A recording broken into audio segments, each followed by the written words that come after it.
ఈ గత 10 సంవత్సరాలకి వెళ్ళి ఇక్కడే ఉంటున్నాం మేమంతా. ఇక్కడే మా కొడుకులు పెట్టారు, ఇక్కడే ఉన్నారు. ఇదంతా వీళ్ళు ఏంది ఎవరిచ్చింది కాదు. ఇక వడ్రోళ్ళు కష్టపడి వీళ్ళు చేసి వీళ్ళు ఇల్లు కట్టుకున్నారు.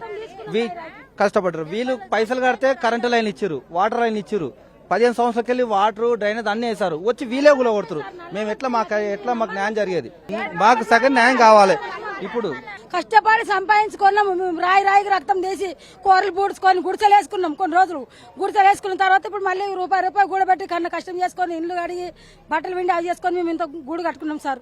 మాకు ఇంకా అప్పులు కూడా తెరలేవు సార్. తేరకుండా మళ్ళీ ఇప్పుడు కూల కడితే మేము ఎక్కడి నుంచి సార్ కట్టుకోవాలి? మళ్ళీ అవి ఎక్కడి నుంచి చేసుకోవాలి? చిన్న పిల్లలు ఉన్నారు మాకు. ఇక్కడ పొద్దున మాకు ఏ ఇన్ఫర్మేషన్ ఇవ్వలేదండి. వచ్చి హఠాత్తుగా మొత్తం పడుకొనే ఉన్నాము. వచ్చి మొత్తం సడన్ గా కూలగొట్టి వెళ్ళిపోయారు. ఈ టైం దాకా తిండి తిప్పలు. పండగ పూట ఈ రోజు కనీసం పెద్దలకి ఇంత పెట్టుకుందామన్నా కూడా మాకు లేదు. బతుకమ్మ పండగ అప్పుడు మెయిన్ ఆడపిల్లకి వచ్చేది బతుకమ్మ పండగ, మాకు అది కూడా లేకుండా చేసిర్రు. పండగ పూటల్లో కూడా కనికరం లేకుండా మాకు మొత్తము వచ్చి ఇండ్లు కూలిపేసి స్తంభాలు కూలిపేసి కరెంటు లేదు. పిల్లలు బుక్స్ అని ఖరాబ్ అయిపోయినాయి.